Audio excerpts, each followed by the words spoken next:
Welcome, guys, to Lighthouse Collective. This is Priscilla speaking, and I'm here with my sister, Stephanie. Hello, hello, hello. Steph is a little shy on the mic. She's usually not on it. This is the first time. Yeah, but I'm telling her, just, feel like it's a phone call. One of our many phone calls. Yeah, because we talk on a daily basis. So, yeah, what I told her is this is them being kind of on three-way low-key, and they don't even know. Oh, that, yeah. Yeah. They're eavesdropping on our conversation. But it's okay. We're inviting you too. But yeah, so a little bit about ourselves. I am Priscilla. I'm the younger sister. We're here to bring some light into people's lives. That's why it's called Lighthouse Collective, and we're excited to be doing this. We're actually right now in our parents' house in Ocala, tucked away in their backyard cottage. We're to kind of guard ourselves from all the ruckus and all the noise that's going on. Chaos that's going on around us right now. Yeah, we're like 16 deep into this house, and we needed to separate and be like, okay, we're gonna come and record for a little bit, so don't disturb. I have my husband's dolphins cap letting them know, don't come in here.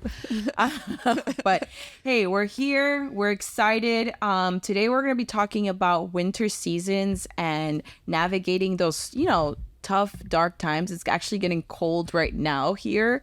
We're not used to that because we're South Florida girls, so anything below 70 is cold. It's cold. We're taking out all the jackets. We're taking out everything. We're taking advantage of our winter clothing.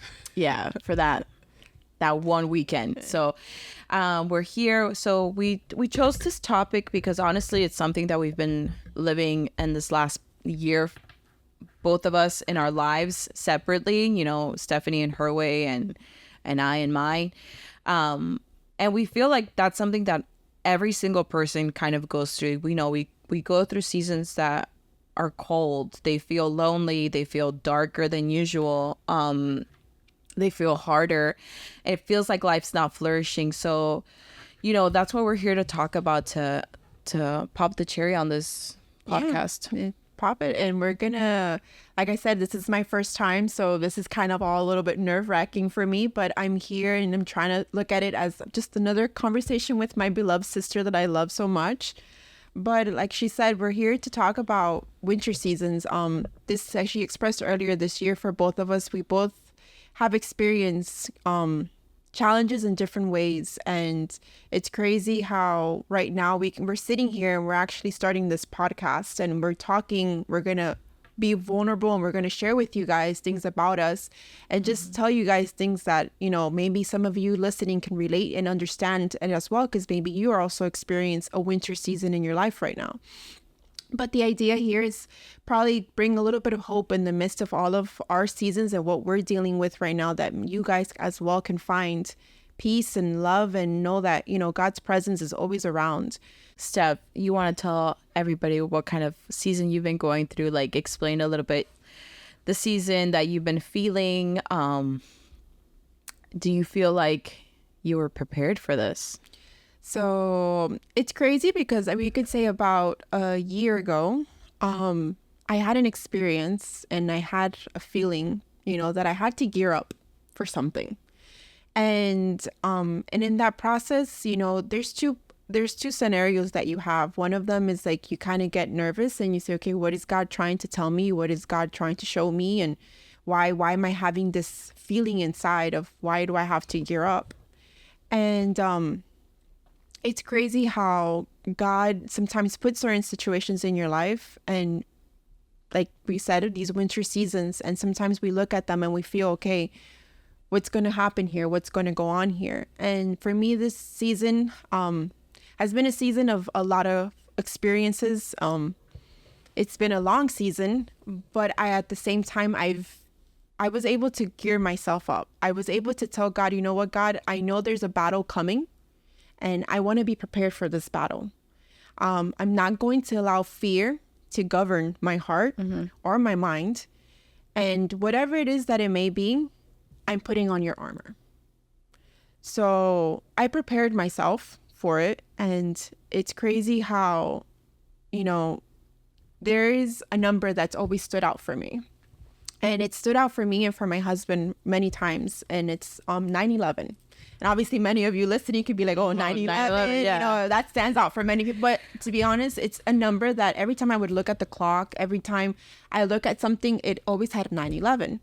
And to the point that it got that even my husband at times, he would also notice it. So last year around this time, I came and I realized, you know, my kids were going to be 9 and 11. So in that moment right there, moment right there, my heart kind of got, you know, that fear came in and of worry of, is this something to do with my kids? That heart sinking, you know, feeling. Yeah. Or is there something that's going to happen to me and I'm not going to be longer be able to be present in their lives, or something's going to happen? And in that moment, you know, I'm not going to sit here and say the fear didn't come in. Of course they came in, a lot of fear. But I was grateful that I was able to in that moment say, you know what, God, I'm putting on your armor right now, because you're in a certain way letting me know that I need to gear up and I need to be ready and I need to be prepared. Did it come at the same time? Like, were you feeling the like gearing up, and then the revelation? I was like, oh snap, 9/11 too. Like, no, it was more of like, it's obviously like the process comes, and like when you start, the fear comes in first, you know, like you're there and you're worried and you're kind of like trying to subside it. So you saw the 9/11 coming first, and then you're like, oh snap. Yeah. So and then from there it becomes like, okay, what am I gonna allow? Like what's gonna be your reaction? What's gonna be my reaction? Am I gonna let fear continue to, like, you know, put me in a little bubble and think, oh, something's gonna happen with my kids, so I'm just gonna, like, you know, shelter them? But then I was like, you know what? No, like, I need to change that. Like, if I'm trusting God, you know, and if God is telling me like that I have to gear up, that's what I'm going to do. I'm going to gear up. And it's crazy because as last year, as 2023, as we said goodbye to 2023, my son's birthday is in December. So once December hit and that he actually turned 11, I was like, okay. Yeah, because so her second turns in October is his birthday, and then the oldest is in December. So they end the year like with their birthdays. Exactly. So when it came to my second's birthday, which is, he was already 11, I was like, okay, Stephanie, all right, this is ready. 9/11. Now, like, obviously get ready. Dang. You know? So like October's 1st, so 9. And then 11. Oh my gosh. So then that's where I started, like, thinking, okay, now, like, so it's crazy because, like I said earlier, when the number came and I came into that realization that the 9 and 11 and my kids were going to be 9 and 11, it was after my second born turned 9, but before my firstborn turned 11. So by the time the firstborn turned 11, I was already geared up. Got it. I was ready for this, and you knew that this was coming. Okay, I knew this was coming. Whatever was, even though you didn't know if it had anything to do with 9/11. Exactly. Okay. It was, for me, the number had nothing to do. It was just like, get ready, because it was just like a God coincidence. You know, it's the year. This year something's going to happen. So yeah, definitely the year started with changes, like, and lots of changes for me and my job. It started with, you know, sometimes when God wants to work with you, you know, there's going to be moments where you're comfortable and you're feeling good and everything's great. And then out of nowhere, like, change happens.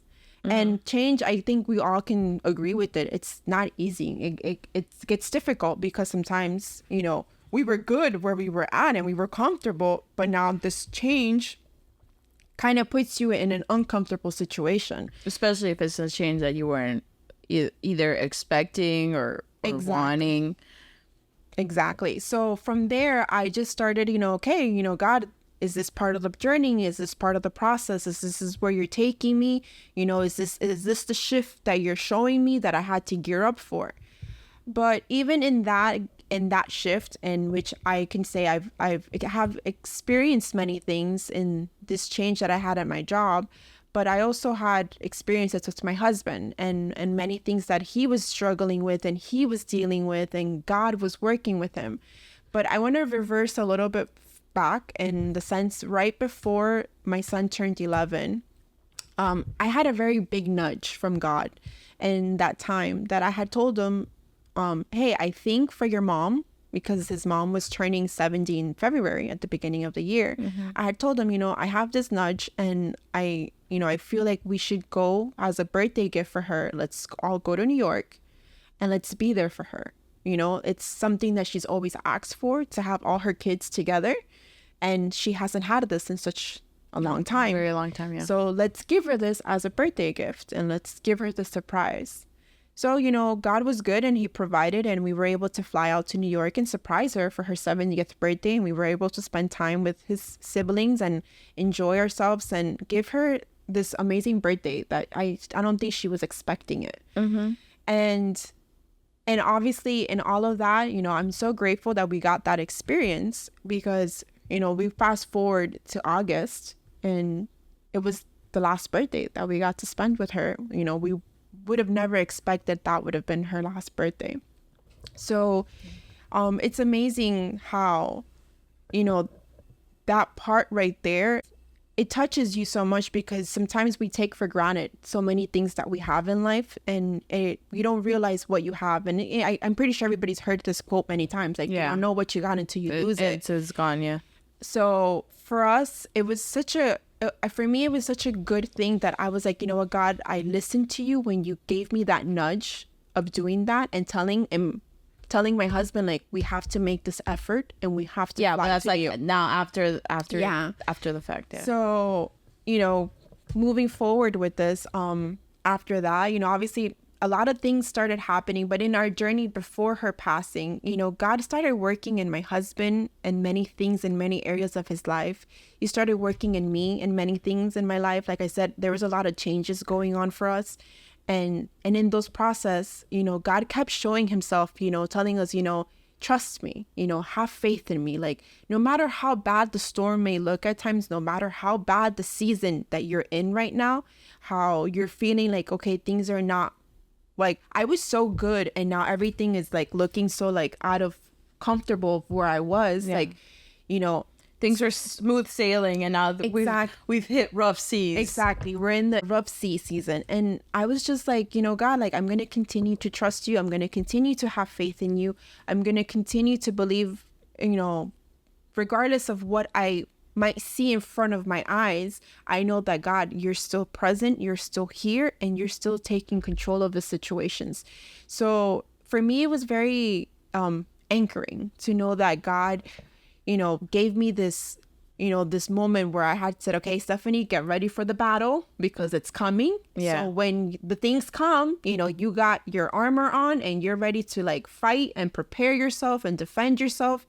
And it's not, and I'm not going to say it's easy. It's not easy. There's moments where you want to give into your flesh, and you want to be what we all can say here, petty, and do those type of things. Yeah. But at the end, we also realize, like, God, has a bigger purpose. And if in the midst of all of this, if I can keep my heart and I can keep my mind grounded in him and be obedient to him, I know that the blessings in return are much greater.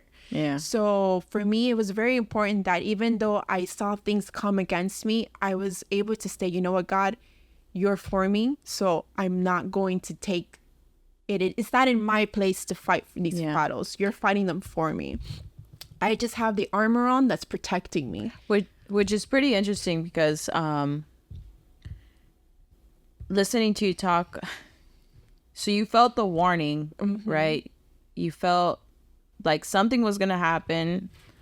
Like God was, giving you kind of like a feeling. And then you get the 9/11 scenario. And so you geared it up. You're like, all right, I see battle coming. I'm gonna get ready for it. I see a storm or whatever. It's funny because last year I was pregnant with my second, and throughout her entire pregnancy, I felt the same. Like, I felt this girl is gonna be born, and things are gonna get hard, and I kept like feeling that. And I kept pushing it to the side. I was like, no. How can I think that? Like, this is a blessing. Yeah, kids denial. Yeah, like kids are gifted from God. Like, Satan be gone. Like, the enemy. The enemy's trying to... these bad thoughts in my mind. It's trying to ruin this moment and like make my second child's birth something that it doesn't need to be. And so like I kept like no, rebuking it. And as my year progressed, because my daughter was born Beginning of the year. the beginning of the year, yeah, towards the end of January, the year got hard. And it felt, and it progressively got hard. Your winter season Yeah, started. like it progressively got hard. Like it started and I was like, okay, she's here, everything's cool. But then like this situation started happening and we couldn't find somebody to help me with childcare. We would hire one person and they would leave. So then I was, you know, my maternity leave went from, okay, 3 months to, oh wait, no, I'm 7 months deep and I'm still not being able to work. And the surprises that come with the second child. And the surprises that come with a second child, you know, also being 6 months sleep deprived because she wouldn't sleep throughout the night until 6 months. And all of that like happens to you emotionally, right? So you're not sleeping, Takes a big toll. you have still another kid. And like, I went into like a mental battle, like so much so that I had to seek help because it was becoming like such a snowball of things just happening. And unlike you, that you felt the warning and you're like, I'm gonna prep myself and get ready. Exactly. I was just like rolling with the punches. I was like, all right, another thing, okay, another thing, rather than like, you know, Putting on the armor. doing what you're supposed to do, right? And like let's say in war, strategize and like plan and get ready and like prepare and look at the attacks and like all of these things. I wasn't doing them. I was just like, all right, one thing, boom, okay, got back up, okay, another, boom, and like I felt like I kept knocking down, and it was a lot, and it has been a lot to where I like mentally I started experiencing things that You've never experienced before. not that I never experienced them, but that I hadn't experienced in a long time. So for instance, like anxiety, I thought I had overcome it. like, you know, I'm good. anxiety, that's not me. past. I started having anxiety again. I had panic attack after panic attack. Like I had like where my mind would go black, and I'm just like boom, like, and it was just a heightened of emotions, and I'm like, this isn't right. And then I'm like looking at my girls and managing guilt because they see their mommy breaking down and all of these things, and I'm just like, this is not sustainable. I can't keep going like this. And so, you know, it's not healthy for you, it's not healthy for your family, it's not healthy for your husband. 100%. It's not healthy. And it's been a struggle, like, and feeling alone. And I've spoken to my therapist about this, because when you become a mom, your life is your kids for the first, let's say, 5 years. Yeah. Because they're very dependent of you. Like, you need to feed them, change their diapers, entertain them, like play with them. Like, you have to do all of these things because they are dependent of you. And Exactly. it's a lot. So you don't really have time. And especially when you have them the way, you know, As close. like I said, you know, we have, mine's are 9 and 11, but I did have them kind of similar to how she had them. It's a 2-year apart. It's a close, hard. like, yeah. It gets hard. And so all of that, and like feeling by myself because of my life, like, even though I would talk to Steph every single day on the phone, and my mom too, at home and in person, I was always by myself. Like, I was always with the girls, and that's it. And if it has felt very lonely, and I've had to slowly, intentionally seek community and seek friendship. But winter seasons, if you're not mindful, they can become very lonely. Definitely. And then it's harder to get out of because you're the only one trying to put in a fire and stay warm. Exactly. And especially, like, for instance, like any moms out there that are navigating momhood, like, there's a lot of things that you start like thinking, oh, okay, I can't do this because I have to put that to the side because I have to focus on my kids. You start prioritizing everybody else around you, and you put yourself last. Put yourself last. And they can't be their best if you're not your best. Exactly. That's such a big mistake. So many people, like so many moms, and like so many moms do, and it's understandable because obviously as moms we want to be, we want to be super mom, and we want to be there, but we don't realize how much we in that process of trying to do those things, we not only hurt ourselves, we also hurt the ones we love. Yeah, because we think we're doing good, but instead of doing good, we're actually affecting. Yeah, we're affecting it in a negative way. Exactly. So it's very important that, moms out there listening, you got to give yourself that space and time for yourself, Yeah. Her and I are very grateful and very blessed that, we have two fathers in our lives that are our husbands. That are very hands-on dads. They have not hesitated to change a diaper, to feed the children. Like, they will do whatever it is that they need to do.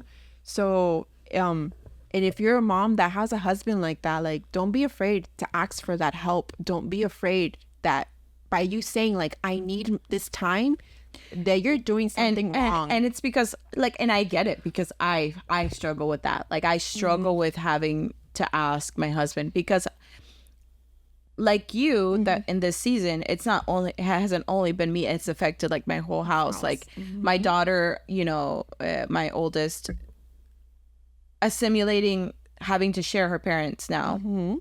My youngest, figuring out life out of the womb, and being so different from your first, and being so different from the first.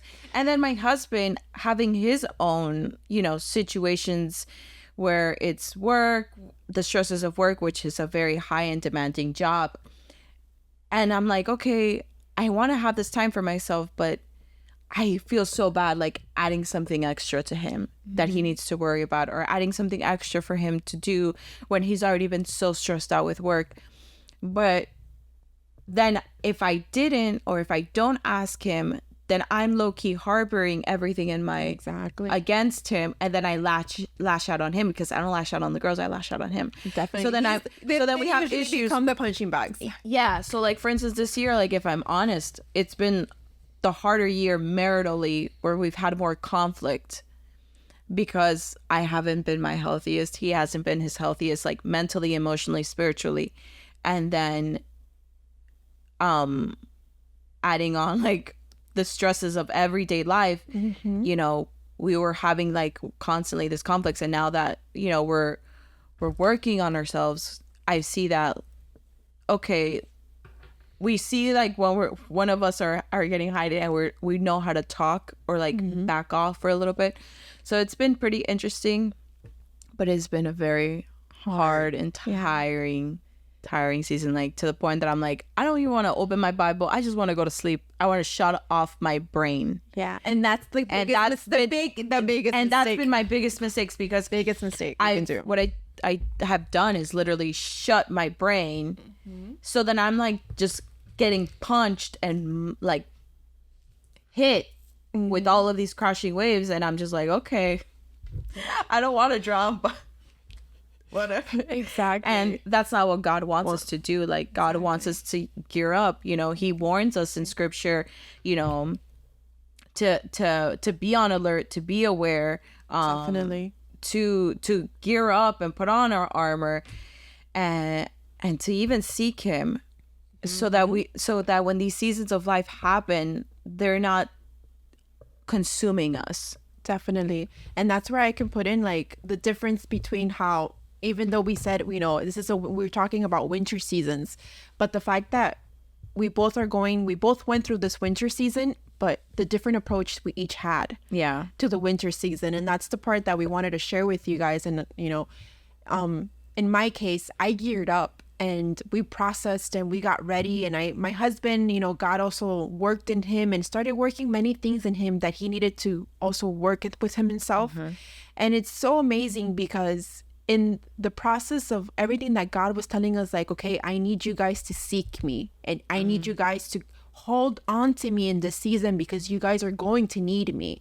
we were obedient to actually like start listening and start looking and doing the things that we needed to do to get ourselves there. And for me, it brought so much peace, because in the midst of him losing his mom, and I'm not going to take away like the pain that he felt and the grief, and the grief, that everything that he felt was losing his mom. I was so grateful to God, because God, like probably 2 months prior, had really been pushing him to seek him and to find him and to like take him through like this journey of like, you know, Ruben, like, I need you to know me. Like, I really need you to know me. Wow, that's beautiful. It's beautiful because God was like telling him, like, I need you to know me. So when this happens, like, he was ready for it. Yeah. And it doesn't mean the pain and the grief wasn't there. It was there.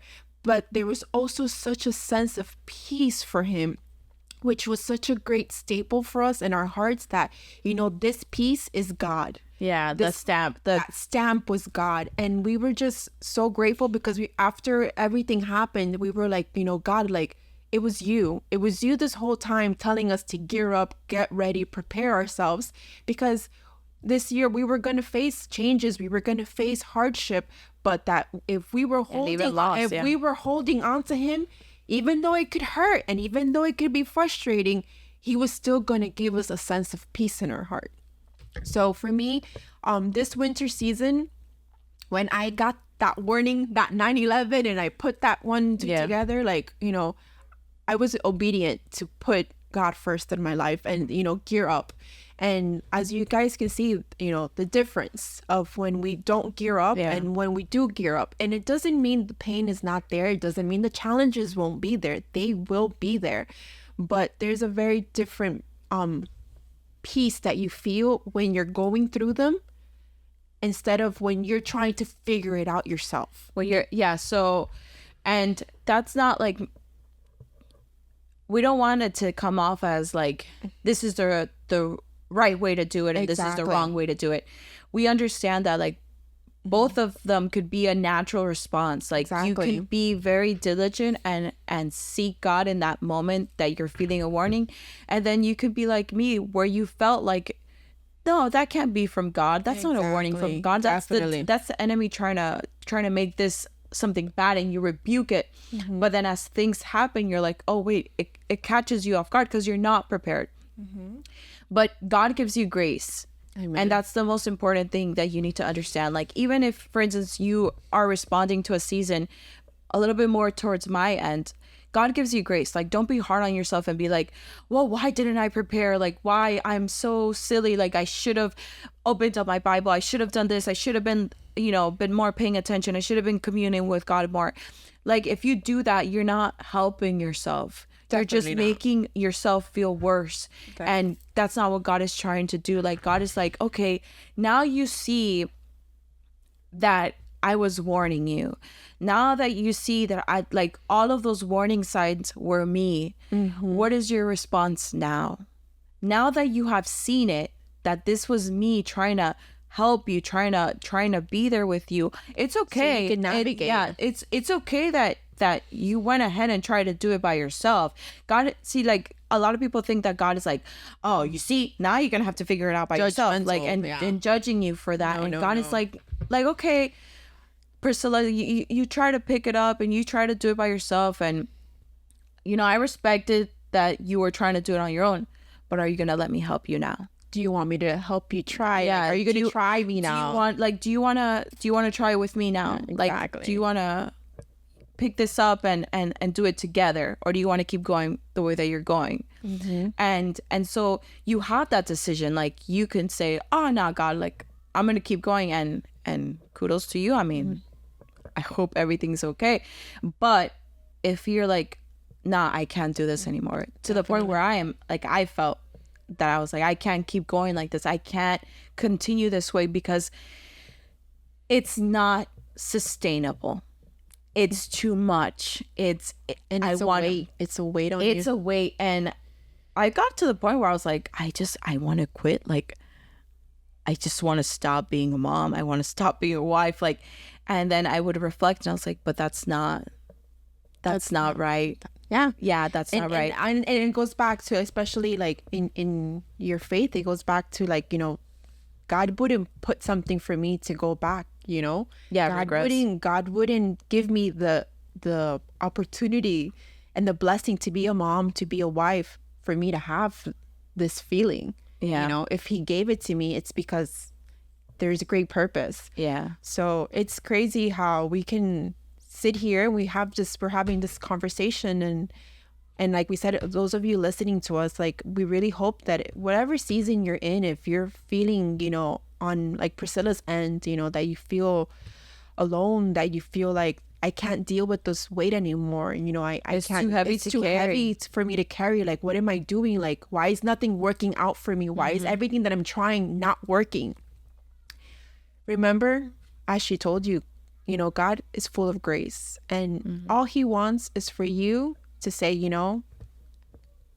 I need you. Like, and he'll say, okay, you need me, I'm in. But, God is a gentleman. Yeah. He's a true gentleman, and he's not going to get involved if you don't ask him to get involved. He will respect your space. He will respect whatever it is that you want to do. But at the same time, that moment that you do ask for help, know that he's going to have grace, and don't ever think, oh, my mistakes are too big. My mistakes are the things that I've done. Like, how can God ever help me?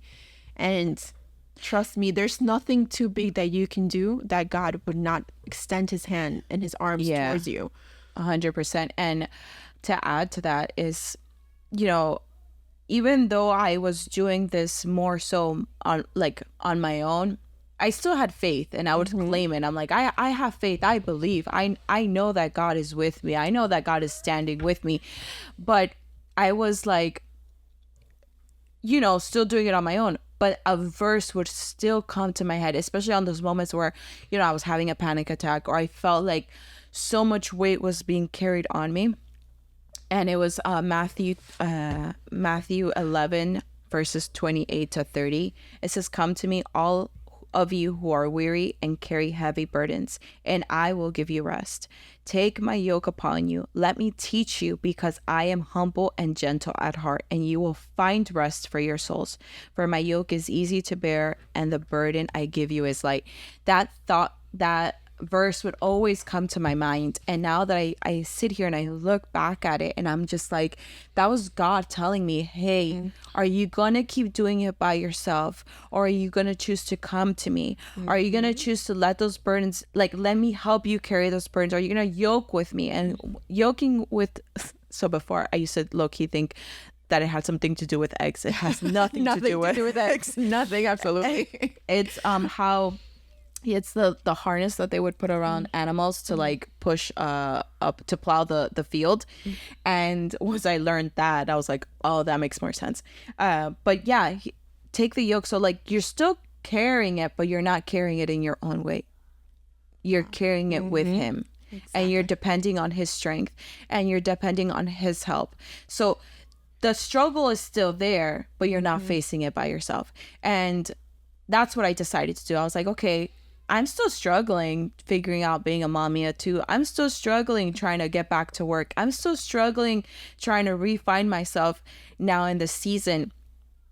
But I'm not going to do it by myself anymore. I'm choosing not to do it by myself, because I've tried to do it for the last year by myself, and all it kept doing was digging me deeper and deeper, and it wasn't happening. So now I'm choosing to yoke myself with God, and in that, I'm finding rest. I'm finding that things that would trigger me, things that would send me into a panic attack, previously, I'm noticing that God is giving me the grace, giving me the mercy, the strength, also the peace to be able to step back, breathe, know when I need to get out, back out of a situation, and take a breather, knowing when to be quiet, knowing when to speak, like all of these little things that before I was just like hammering on. Now I'm like, okay, no, like, God, how do you do it? And I remember this verse in the Message version is so beautiful, because he says, look at me and learn the rhythms of grace. Wow. And like it's like a dance. And it's like, you know, I'm stiff legging here and I'm like just like, you know, doing the robot, and he's like salsaing and dancing, he's like smoothing it away. Smooth dancing throughout the whole situation. And he's like, you know, just look at me, like look how smooth I do it. Dance with me. Wow. Very amazing. It's crazy because I just realized that you know, that's one of the things that I've been doing with the season with him. And now that you put that perspective in, it's like, you know, like we said earlier, it doesn't mean that the winter seasons won't come, but when you let God, you know, take that wheel, like, you know, you have the smooth sensation that, okay, I'm here, but we're going with it at a smooth rhythm. And it's just, you know, it's not as hard. You know, it doesn't mean that it still won't bring sometimes, you like know, a feeling, you know, but it's very different. And I'm very grateful and I'm very thankful to God for this season that I was just in with my husband and as a family, that we were able to gear up. And I really hope that, you know, this message is touching you guys out there, you know, that somebody who's probably going through some kind of a similar season out there can say, you know what, God, like, I have to let go. I have to let go. I have a friend, you know, that we always used to say, like, you know, take the wheel, God. You know, I've been the pilot of this for too long. I don't know where I'm going. But I don't know where I'm going. I feel like I'm doing circles everywhere. Take the wheel, take the wheel, take the wheel. And it's crazy because a lot of the times we want to steer that wheel because we see the things that are in front of us and we're like, how can that work? How is that going to work, God? Like, how are you going to make that work? So no. I think you need my help, and we want to take control of the wheel, and we have to really like surrender. Sit on the passenger seat, enjoy the ride. Exactly. And let him drive. And let him fly that plane or that car, because it's not our place to be the pilot in our lives, you know? Yeah, that's the, you know, we're co-piloting. He's piloting. He's the way, the truth, and the life. Exactly. But yeah, this is just, we want to share an encouragement to you guys because we know that this is just a part of life. We all go through seasons. It says in Ecclesiastes 3:1. I don't know if you want to share that verse, Steph, but you know, there's a season under the sun for everything, and this is a season, and every season yields to something new. So every winter yields naturally to a spring. And just because you're going through probably this hard time doesn't mean that that's the end, or you're going to be in that winter for a very long time. Or forever. You're in that winter right now. You're in the season. You're in that season of life, and that season of life is meant to grow. So like a lot of people think that during winter things die. And I remember when my mom actually moved to Ocala, because she's a big time gardener. She loves her having a garden and flowers and plants and all of these things. And I remember when she first moved here, she's like, everything dies. I worked so hard all year and everything just dies. Why do I keep doing this? And I'm like, Mommy, it's not dying. It's like not dead. It's dormant. It's sleeping. It's like it'll re-blossom, it'll re-bloom. It'll harvest again. It'll harvest again. Like, you'll see it green again. Don't worry. And she'd be like, no, it's dead. And that's good. How could life could feel like? We feel like this is winter and that's the end. We're done. But no, it's not the end. It will bloom again. It will flourish. And typically it will flourish beautifully when that spring comes. You'll see all of the things that God was working on you during that winter season that you saw were dormant and hard were actually the perfect ingredient to make you bloom beautifully. So Steph actually has a song that has been... So yeah, for some of you kind of get to know me a little bit, you know, one of my most favorite things to do is worship. I love to worship. I don't sing. She's not a worship leader, but she likes listening to worship music. For me, my time with God is a lot of the times just worshiping him. I worship him in the mornings when I'm getting, you know, things ready in the morning. My drive to work, like sometimes if you drive next to me, you probably might see me in tears, because for me, worship has had such a big it's your way how you connect with God. It's a very big part for me in my heart with God. And in many times it's amazing too how God has used worship to speak to me. Yeah. And many times where I've been feeling a certain way and I'll just shuffle my worship music and it's like, boom, it's like what I needed to hear. Like that what exact feeling, like that exact thing. You're like, moment oh my I'm God. going through, like God like tells me like, hear it, like sing it, like cry it. Put it on repeat. Put it on repeat if you need to. Yeah. But like, pour your heart out into it. And this season, one of them was, a song that really, really put me in place of what the season we were in. And it brought a lot of revelation for me. And I want to share with you guys, the song is called Seasons. And I'm pretty sure by Hillsong Worship, and many of you might know them. And there's a part in the song that it says, I can see the promise, I can see the future. You're the God of seasons, and I'm just in the winter. If all I know of harvest is that it's worth my patience, if you're not done working, God, I'm not done waiting. And that verse, especially that last line, if you're not done working, God, I'm not done waiting. You guys don't know how many times in my car I would sing that verse and I would say it with my full heart and tears in my eyes, because I would always tell God, like, whatever it is that you're doing, like, whatever it is, if you're not done working in me, like, I'm not done waiting, and I'm gonna continue this season with you. It's that act of submission of saying, God, okay, I want it to be done. I want it to be over, but I know that it's I'll wait. But it's part of my journey that you need me so I can grow through this season. Yeah. If you've been doing it like Steph and gearing up for battle, also have that act of submission. Like, don't try to take control of a situation if you see it's not ending. Keep clinging on, keep waiting, that in the perfect time, God will yield it to spring. He'll yield it to where you see that harvest of all that hard work, of all that fight come to pass. And if you've been in the winter like me, there's grace to start different now. Exactly. And to yoke with him and to come to him with your burden. I want to share one last thing before we close. Go ahead. I kind of wrote it. It was on my drive up to Ocala. It is like a 4-hour drive. So, I had a lot of time to think. So I did write something, and I do want to share with everybody. And it says, remember in the winter seasons that it's just a season. And in those seasons is when God wants to transform you.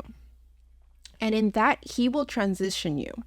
And sometimes God will use these winter seasons to do something new. But remember, in order for that to happen, he has to disrupt the normal.